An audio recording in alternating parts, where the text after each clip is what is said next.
नमस्कार विद्यार्थी मित्रांनो. मराठी नोकरी यूट्यूब चॅनलवर आपल्या सर्वांचं स्वागत आहे. आज आपण या व्हिडिओमध्ये पोलीस भरती सराव प्रश्नपत्रिका पाहत आहोत. हा आपला 5वा व्हिडिओ आहे 2026च्या सराव प्रश्नपत्रिकेवरती. या व्हिडिओमध्ये आपण महाराष्ट्र पोलीस भरतीसाठी महत्त्वाचं असणारं 20 प्रश्न रिव्हिजन म्हणून घेणार आहोत. या 20 प्रश्नामध्ये पोलीस भरती प्रिव्हियस क्वेश्चन सोबतच चालू घडामोडी 2024-25 वर आधारित काही प्रश्न आपण घेतलेले आहेत. त्यामुळे आपल्याला या व्हिडिओची जर पीडीएफ डाउनलोड करायची असेल, तर मराठी नोकरी या नावानं आपलं टेलिग्राम चॅनल आहे. सोबतच आपलं WhatsApp चॅनल देखील आहे. त्या दोघांच्याही लिंक्स मी तुम्हाला डिस्क्रिप्शनमध्ये देत आहे. त्या ठिकाणी जाऊन आपण त्यांना जॉइन करा आणि चॅनलवरती जर नवीन असाल, तर लगेच आपल्या मराठी नोकरी यूट्यूब चॅनलला सबस्क्राईब करून ठेवा. चला तर व्हिडिओला सुरुवात करूया. तर पहा आपला प्रश्न पहिला आहे. मुलांनी आज्ञा पाळावी. अधोरेखित शब्दाची विभक्ती आपल्याला ओळखायची आहे. मराठी व्याकरणातील विभक्ती हा जो घटक आहे, हा खूप महत्त्वाचा आहे आणि यावरती आपल्याला प्रत्येक परीक्षेमध्ये 1 ते 2 प्रश्न हे विचारले जातात. त्या ठिकाणी वाक्य काय दिलेलं आहे? मुलांनी आज्ञा पाळावी. यामध्ये अधोरेखित केलेला शब्द जो आहे तो आहे मुलांनी. तर आपल्याला या शब्दाची विभक्ती ओळखायची आहे. आणि या प्रश्नाचं उत्तर आहे ऑप्शन क्रमांक 3 तर तृतीय विभक्ती असणार आहे. यामध्ये काही पॉइंट्स आहेत, तर पॉइंट्समध्ये पहा. दिलेल्या वाक्यातील मुलांनी या शब्दाला तृतीयेचा नी हा प्रत्यय लागलेला आहे. म्हणजेच हे आपलं योग्य उत्तर होईल काय? ऑप्शन क्रमांक 3.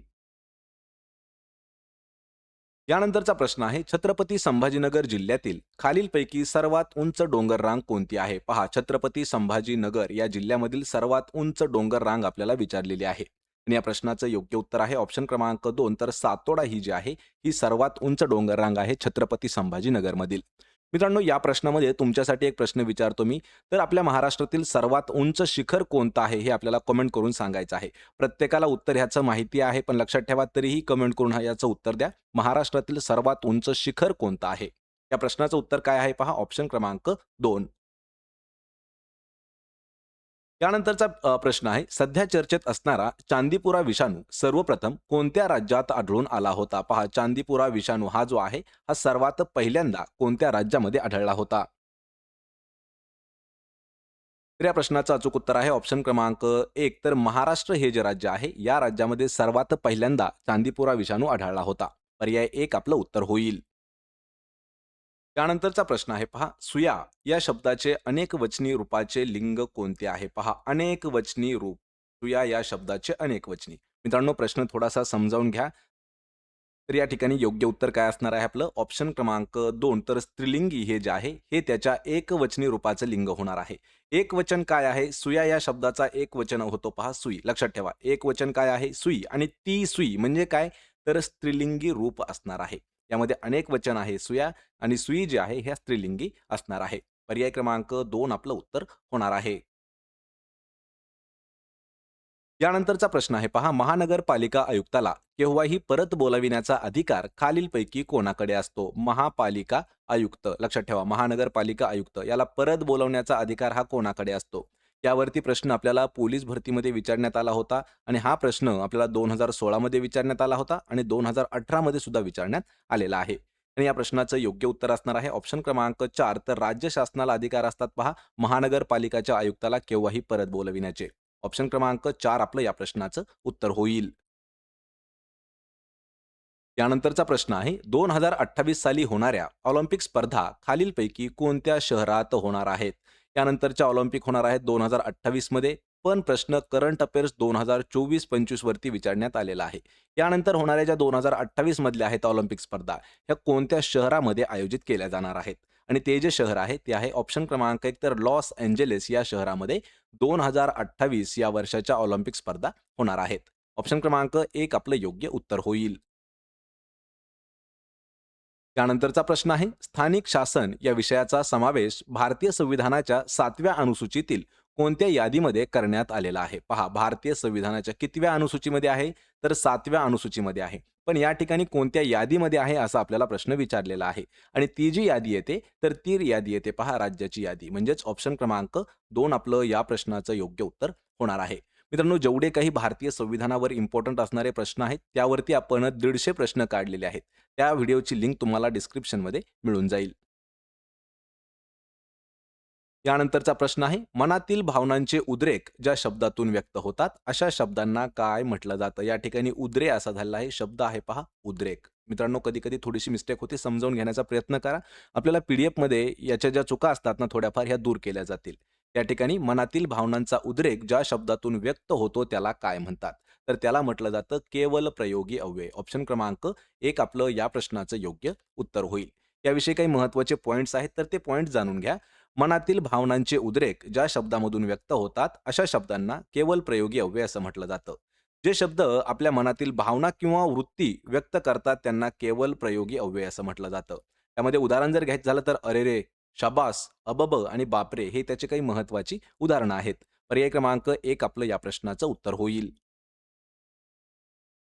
त्यानंतरचा प्रश्न आहे पहा, कोणत्या कंपनीने फ्रीडम या नावाने CNGवर धावणारी पहिली मोटारसायकल तयार केली आहे किंवा बाजारात आणलेली आहे? हा देखील प्रश्न थोडासा इम्पोर्टंट आहे. फ्रीडम या नावानं एक CNGवर धावणारी पहिली मोटारसायकल तयार केलेली आहे. ती कोणत्या कंपनीने केलेली आहे? आणि ती केलेली आहे लक्षात ठेवा ऑप्शन क्रमांक 2 तर बजाज या कंपनीने फ्रीडम या नावाची CNGवर धावणारी पहिली टू व्हीलर बाईक तयार केलेली आहे. ऑप्शन क्रमांक 2 आपलं या प्रश्नाचं उत्तर होईल. त्यानंतरचा प्रश्न आहे, भारतीय संविधानानुसार वन्यप्राणी व पक्ष्यांचे संरक्षण हा विषय कोणत्या सूचीमध्ये येतो? मित्रांनो, हा सुद्धा प्रश्न आपल्याला वनरक्षक भरती 2023 आणि 2019 मध्ये विचारण्यात आलेला होता. भारतीय संविधानानुसार वन्यप्राणी व पक्ष्यांचे संरक्षण हा जो विषय आहे, हा कोणत्या सूचीमध्ये येतो? तर हा येतो समवर्ती सूचीमध्ये. ऑप्शन क्रमांक 1 आपलं या प्रश्नाचं योग्य उत्तर होणार आहे. त्यानंतरचा प्रश्न आहे, झाडाला सुंदर फूल आले आहेत. या वाक्यातील सामान्य रूप आपल्याला ओळखायचं आहे. मराठी व्याकरण हा विषय खूप महत्त्वाचा आहे मित्रांनो, कारण हे जे प्रश्न असतात मराठी व्याकरणाचे, याचे उत्तरं आपल्या हातामध्ये असतात आणि लक्षात ठेवा, हे जे आपण तर पहा वाक्य काय आहे? झाडाला सुंदर फूल आले आहे. या वाक्यातील आपल्याला सामान्य रूप ओळखायचं आहे आणि सामान्य रूप काय आहे? तर झाडाला हा जो शब्द आहे, हा सामान्य रूप असणार आहे. पर्याय क्रमांक 2 आपलं योग्य उत्तर होईल. हे जे दिलेलं वाक्य आहे, या वाक्यामध्ये झाडाला या शब्दाला विभक्ती प्रत्यय लागलेला आहे. म्हणून झाडाला या शब्दाचं सामान्य रूप झाड असं होतो. म्हणजेच पर्याय क्रमांक 2 आपलं उत्तर होईल. त्यानंतरचा प्रश्न आहे, स्वतंत्र भारतातील पहिले मुख्य निवडणूक आयुक्त म्हणून कोणाची नियुक्ती करण्यात आलेली होती? स्वतंत्र भारतातील विचारलेला आहे. भारत स्वतंत्र झाला 1947 साली. 15 ऑगस्ट 1947 ला भारत स्वतंत्र झाला आणि त्यानंतर भारतातील पहिले मुख्य निवडणूक आयुक्त म्हणून कोणाची नियुक्ती करण्यात आली होती? आणि ते व्यक्तिमत्व जे आहे ते आहे, तर ऑप्शन क्रमांक 3 तर सुकुमार सेन यांची नियुक्ती करण्यात आली होती. भारत स्वतंत्र झाल्याच्या नंतर पहिले मुख्य निवडणूक आयुक्त म्हणून. पर्याय क्रमांक 3 आपलं या प्रश्नाचं योग्य उत्तर होईल. या प्रश्नामध्ये तुमच्यासाठी एक प्रश्न आहे मित्रांनो. आपण सध्या व्हिडिओ बनवत आहोत डिसेंबर 2025 मध्ये. तर सध्याचे मुख्य निवडणूक आयुक्त कोण आहेत? या प्रश्नाचं उत्तर मला कमेंट करून आपण द्यायचं आहे. त्यानंतरचा प्रश्न आहे, सुपीक जमिनीला डॅश सेमी, सेमी म्हणजे काय सेंटीमीटर जाडीचा नैसर्गिकरित्या थर तयार होण्यासाठी 800 ते 1000 वर्ष लागतात. लक्षात ठेवा, म्हणजे सुपीक जमिनीला किती सेंटीमीटर जाडीचा थर नैसर्गिकरित्या तयार होण्यासाठी 800 ते 1000 वर्ष लागू शकतात.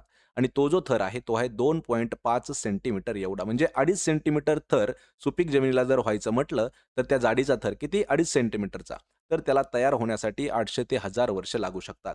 आणि हा जो प्रश्न आहे, हा प्रश्न आपल्याला 5वीच्या विज्ञानामधील प्रश्न विचारण्यात आलेला आहे. मित्रांनो, प्रश्न थोडेसे इम्पोर्टंट आहेत. त्यानंतरचा प्रश्न आहे, 17 डिसेंबर 2024 रोजी कोणत्या देशाने पायसॅट-2 उपग्रह प्रक्षेपित केलेला आहे? पायसॅट-2 हा जो उपग्रह आहे, हा कोणत्या देशाने विकसित केलेला आहे? तर या प्रश्नाचं योग्य उत्तर आहे ऑप्शन क्रमांक 4 तर चीन हा जो देश आहे, चायना या देशाने डिसेंबर 2024 मध्ये पायसॅट-2 हा जो उपग्रह आहे, तो प्रक्षेपित केलेला आहे. ऑप्शन क्रमांक 4 आपलं या प्रश्नाचं उत्तर होईल. त्यानंतरचा प्रश्न आहे, उत्क्रांतवादाचा सिद्धांत खालीलपैकी कोणत्या शास्त्रज्ञाने मांडलेला आहे? मित्रांनो, 7वीचं विज्ञान जे आहे त्यामध्ये हा प्रश्न आपल्याला खूप वेळा विचारला जातो. 7वीचं विज्ञान म्हणजे की त्याच पाठातील हे देखील प्रश्न विचारलेला आहे.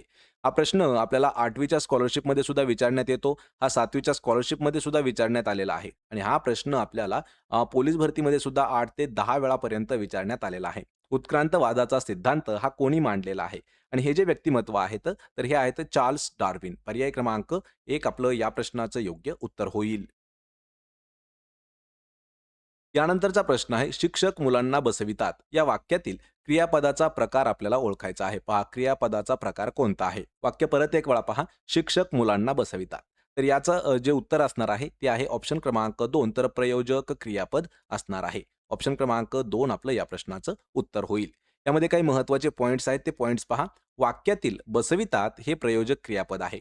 बसण्याची जी क्रिया आहे ही मुले स्वतः करत नसून ती शिक्षकांकडून घडवून आणलेली आहे.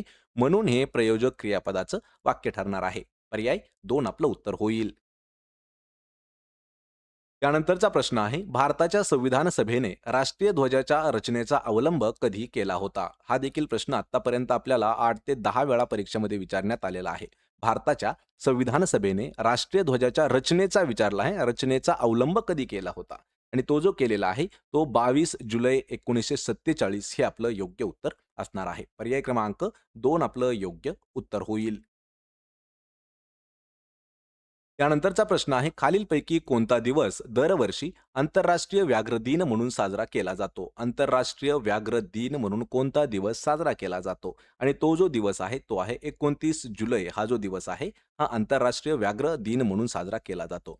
आणि मित्रांनो, अशाच पद्धतीचे आपल्याला दिनविशेष जर पाहायचे असतील, राष्ट्रीय दिनविशेष आणि आंतरराष्ट्रीय दिनविशेष यावरती आपण डिटेल्समध्ये 2 व्हिडिओज घेतलेले आहेत. त्या दोघांच्याही लिंक्स मी तुम्हाला डिस्क्रिप्शनमध्ये दिलेले आहेत. ते व्हिडिओ पाहून घ्या, म्हणजे आपल्याला 1 ते 2 मार्क्स हे आपले फिक्स होऊन जातील.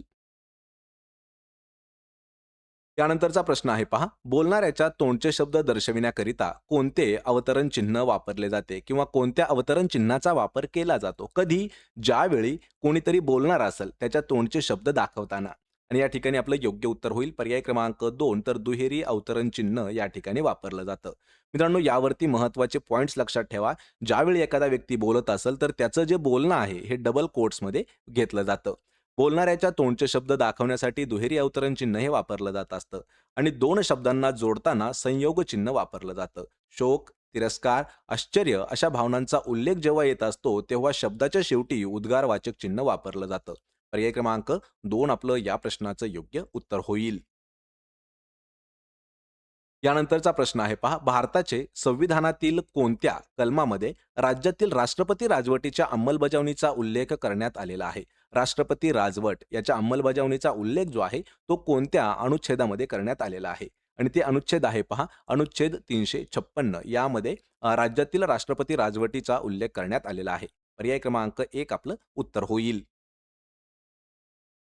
तर मित्रांनो, हे होते महत्त्वाचे 20 प्रश्न जे आपल्याला परीक्षेमध्ये विचारण्यात आले होते. या 20 पैकी किती प्रश्नाची उत्तरं देता आली हे मला कमेंट करून नक्की सांगा. व्हिडिओ जर आवडत असतील तर व्हिडिओला आपल्या लाईक करा, मित्रांमध्ये व्हिडिओ शेअर करा आणि आपल्या मराठी नोकरी यूट्यूब चॅनलला सबस्क्राईब करून ठेवा. प्रत्येक व्हिडिओची PDF अगदी आपल्याला फ्रीमध्ये देण्यात आलेली आहे. डाउनलोड करण्यासाठी आपलं टेलिग्राम चॅनल आहे मराठी नोकरी, त्याला सुद्धा जाऊन जॉइन करा. त्याचीही लिंक तुम्हाला डिस्क्रिप्शनमध्ये मिळून जाईल. आपण भेटूया पुढच्या एका अशाच नवीन व्हिडिओमध्ये. तोपर्यंत जय हिंद, जय महाराष्ट्र.